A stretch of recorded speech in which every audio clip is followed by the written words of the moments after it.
Hi friends, welcome back to my channel. Lakshmi Samayil நம்ம வீடியோல என்ன பார்க்க போறோம்னு பாத்தீங்கன்னா ஒரு பிரேக்ஃபாஸ்ட் ரெசிபி தாங்க பார்க்க போறோம். வீடியோக்குள்ள போறதுக்கு முன்னாடி Subscribe பண்ணாத फ्रेंड्स எல்லாரும் Subscribe பண்ணிக்கோங்க. வீடியோவை முழுமையா பாருங்க, ஸ்கிப் பண்ணாம பாருங்க. இது என்னன்னு பாத்தீங்கன்னா கோதுமை மாவுல வச்சு ஒரு இடியாப்பம் பண்ணிருக்கேன். வாங்க இது எப்படி செய்யலாம்னு பார்க்கலாம். நம்ம எப்பவுமே நார்மலா வந்து ராகி இடியாப்பம் இல்ல அரிசி மாவுல பண்ண இடியாப்பம் தான் சாப்பிட்டுருப்போம். கண்டிப்பா இத வந்து ஒரு முறை ட்ரை பண்ணி பாருங்க. கண்டிப்பா உங்க குழந்தைங்க எல்லாத்துக்குமே பிடிக்கும். வாங்க இது எப்படி செய்யலாம்னு பார்க்கலாம். இப்போ வந்து கோதுமை இடியாப்பம் செய்கிறதுக்கு வந்து நான் தேவையான பொருட்கள் எடுத்து வச்சுருக்கேன். இங்கே வந்து கோதுமை மாவு எடுத்து வச்சுருக்கேன். இங்கே வந்து தண்ணி வந்து நல்லா கொதிக்க வச்சு எடுத்து வச்சுருக்கேன். நம்ம வந்து கை பொருட்கள் சோட்டுக்கெலாம் இருந்தோம்னா நல்லா வந்து மாவு கோதுமை இடியாப்பம் வந்து அவ்வளோ தூரம் சாஃப்டாக வராது. நீங்கள் நல்லா வந்து கொதித்த தண்ணியை ஊற்றி ஒரு தடவை பிசைஞ்சு பாருங்கள், நல்லா சாஃப்டாக இருக்கும். நமக்கு வந்து சாயங்காலம் சாப்பிட்டா கூட நமக்கு வந்து அவ்வளோ தூரம் நல்லா சாஃப்டாக பூ போல் இருக்கும். அதனால் நல்லா தண்ணி கொதிக்க வச்சு எடுத்துக்கிடணும். ஃபஸ்ட்டு வந்து நம்ம மாவு பிசைகிறதுக்கு முன்னாடி பார்த்திங்கன்னா கோதுமை மாவு வந்து நல்லா ட்ரை ரோஸ்ட் பண்ணிக்கிடணும்.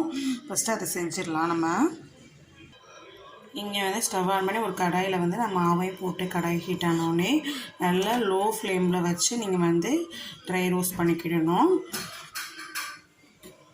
இந்த மாதிரி ட்ரை ரோஸ்ட் பண்ணுறப்ப நமக்கு வந்து அந்த கோதுமையில் உள்ள வளவளப்பெல்லாம் நமக்கு வந்து போயிடும்.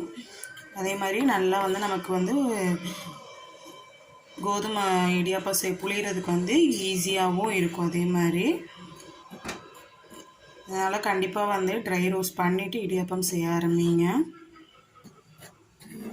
சும்மா ஜஸ்ட் ஒரு 2-3 மினிட்ஸ் தான் ட்ரை ரோஸ்ட் பண்ண போகிறோம், ரொம்ப நேரம் கிடையாது. லைட்டாக மாவு ஹீட் ஆகிட்டாலே போதும் நமக்கு.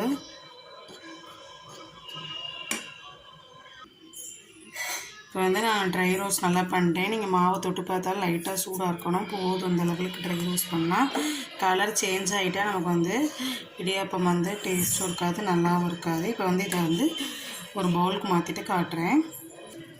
இப்போ ஒரு பவுலுக்கு மாற்றியாச்சு. வறுத்த உடனே நீங்கள் வந்து அந்த பாத்திரத்துலேருந்து பவுலுக்கு மாற்றிடுங்க, வறுத்த பாத்திரத்துலேருந்து.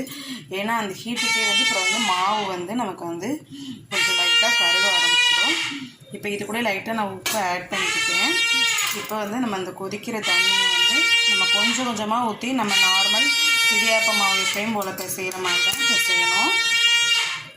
கொஞ்சம் கொஞ்சமாக ஊற்றி பிசைஞ்சுக்கோங்க. நான் பிசைஞ்சிட்டு காட்டுறேன்.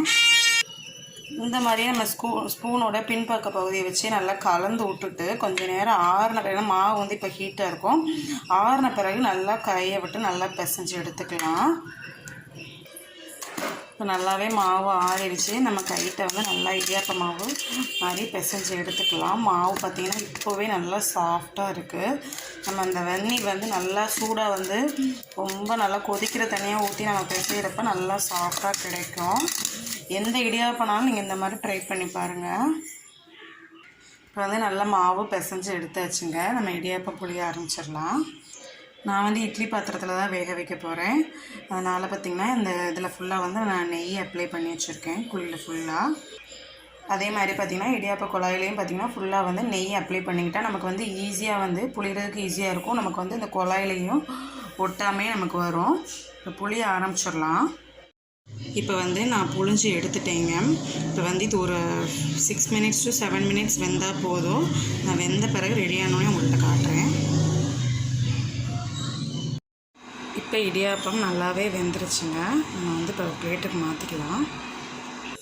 இப்போ பிளேட்டுக்கு மாற்றியாச்சு. கண்டிப்பாக நீங்களும் ட்ரை பண்ணி பாருங்கள். ட்ரை பண்ணிவிட்டு எப்படி இருக்குன்னு சொல்லுங்கள். நல்லா சாஃப்டாக இருக்கும். நான் வந்து நல்ல ஹீட்டான தண்ணியில் பிசைஞ்சதுனால சூப்பராக இருக்குது. கண்டிப்பாக நீங்களும் இதேமாதிரி ட்ரை பண்ணி பாருங்கள். ட்ரை பண்ணிவிட்டு எப்படி இருக்குன்னு உங்கள் கமெண்ட்ஸ் வந்து கமெண்ட் செக்ஷனில் சொல்லுங்கள். இந்த வீடியோ உங்களுக்கு பிடிச்சிருச்சுன்னா உங்கள் ஃப்ரெண்ட்ஸோடைய ஃபேமிலியோட ஷேர் பண்ண மறந்துடாதீங்க. அக்ஷி சமையலுக்கு மறக்காமல் சப்ஸ்கிரைப் பண்ணிவிடுங்க. பக்கத்தில் உள்ள பெல் பட்டனை கிளிக் பண்ணிவிடுங்க. ஃபுல் வீடியோ பாருங்கள் ஃப்ரெண்ட்ஸ்.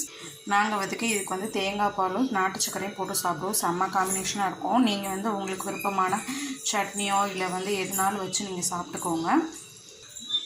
இந்த வீடியோ பிடிச்சிருந்ததுன்னா லைக் பண்ணுங்க, ஷேர் பண்ணுங்க, கமெண்ட் பண்ணுங்க, மறக்காம பக்கத்தில் பெல் பட்டனை கிளிக் பண்ணுங்க. பாய், சி தேங்க்யூ. நாளைக்கு சந்திக்கலாம். Bye bye.